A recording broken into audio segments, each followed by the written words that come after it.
रुंसारि हरेश्वर बसुमतारी बिथाङा नैबे 1 नं बेसगुरि गामियाव सफैयैनि आगोलाव बिथांनि जानाखि बिफा बा जों आयं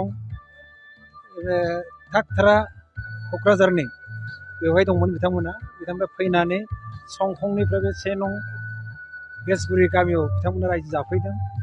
रायजो जाफैजेननायनिफ्रायनो बिथाङा बर' समाजनि नेमखान्थि बायदि बिथाङा दौरिनि दायित्व दंमोन, बेजों लोगोसे गावबुरानि दायित्वबो दंमोन। थांना थानाय समाव बिथाङा सासे मोजां आबादारिमोन। आबादनि गेजेरजों बिथाङा गावनि बिब'जों बिगुमैनियाव थाफैनानै बे ओनसोलाव आबाद मावनायनि गेजेरजों न'खराव गाव जेला एसे गसंनो हायो, रांखावरि बिथिङाव न'खरनि जेसेबां गावनि बिमा बिफा गंगाराम बसुमतारी बेनिफ्राय मोनस्रि बसुमतारी बिथांमोनखौ लाना फैयो।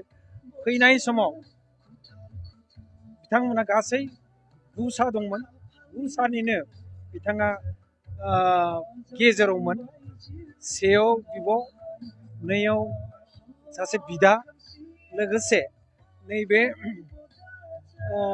जोंनि जानाखि आथिखाल बर' कसारि वेलफेयार अट'नमास काउन्सिलनि chief executive member Bineswar Basumatary बिथाङा हरेश्वर बसुमतारीनि फंबाय असे फंबाय। न'खरा ओरैबायदि मोजां मोनसे रायजो जाबाय थानाय समावनो गावनि अनजालि बिसि खावस्रि बिथांजों लोगोसे 6 सा सोद्रोमा, फिसाजो 3 गिदिर, फिसाला 3 बिथाङा गारनानै थांबाय। थांना थानाय समाव बिथाङा मोनसे गिदिर बेमारजों बिथाङा मोगा मोगि जानांदों। मिथिनो मोन्दों बिथाङा केन्सार बेमाराव भुगिदोंमोन। ओंखायनो 67 बोसोराव बिथाङा जिउ गोमानांगौ जादों। बेयो थैनाय बैसो नङामोन। मानसिया थैयो, बेबो थिग। थैनायनि जानाखि जाहोन आलादा। दा बिथाङा जा जाहोनजों बिथाङा जिउ गोमानांगौ जाहैबाय, जोबोद दुखुनांथाव। बिथांनि जानाया बर' समाजनि जानाखि नेमखान्थि, बर' समाजनि जानाय कास्टमारि ल', बेनि जानाखि आयध्य सारद' दिनै जाफुंबाय। बे आयध्य सारद'आव आंखौबो बर' कसारि वेलफेयार अट'नमास काउन्सिलनि मासिगिरि हिसाबै बिथांनि जानाखि खाम्फा, गोसोखांथि खाम्फा, बेखौ बेखेवनो आंखौ खाबु होदोंमोन। आं बेखेवबाय। आं फैनानै बे बेसगुरि गामियाव रायजोफोरनि जानाखि बाहागो लानाय लैहोर खोब मोजां मोनदों। आरो बर' समाजनि जानाय नेमखान्थि बायदि धोरोमनि गेजेरजों बिथांनि जानाय आयध्य सारद'आ सोलिदों। आं खोब गोजोनदों। आं सानो दिनैनि बायदि बे आयध्य सारद'आ फैनाय दिनफोराव बर' समाजाव जाहाथे आयध्य सारद'फ्रा बेबादि जायो, बर'नि बान्द्रा होनाया बेबादि जाहाथे जायो, आं बेखिनिखौ बयबो बर' समाजाव जाहाथे थायो, आं बेखिनिखौ खावलायनानै आं बुंनायखौ एसेनो दोनदों। गोजोनथों। नोंथांमोनहा गावबा गावनि गथ'खौ काराटेनि सासे राफोद गेलेगिरि खालामनो गोसो दं नामा? हादरसायारि, हादरारि, हादर गेजेरारि थाखोसिम गेलेग्रा खालामनो गोसो दंब्ला नोंथाङा गोबाव दा खालामसै। सासे राफोद रोंखा-राखा काराटे गेलेगिरि खालामनो थाखाय नोंथाङा जानजि खाफ्रादो आरो मुं थिसनहैदो गलामगुरि काराटे एकाडेमियाव।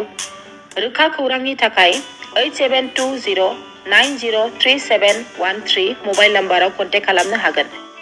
बेबायदिनो बड' हाउस काराटे एकाडेमिनि थाखाय 6900451157, बेंटल काराटे एकाडेमिनि थाखाय 9678041226, बेरहांगाव काराटे एकाडेमिनि थाखाय 6901341656 आरो धालिगाव काराटे एकाडेमियाव मुं थिसननायनि थाखाय 8720903713 मबाइल नाम्बाराव खौरां लानो हागोन।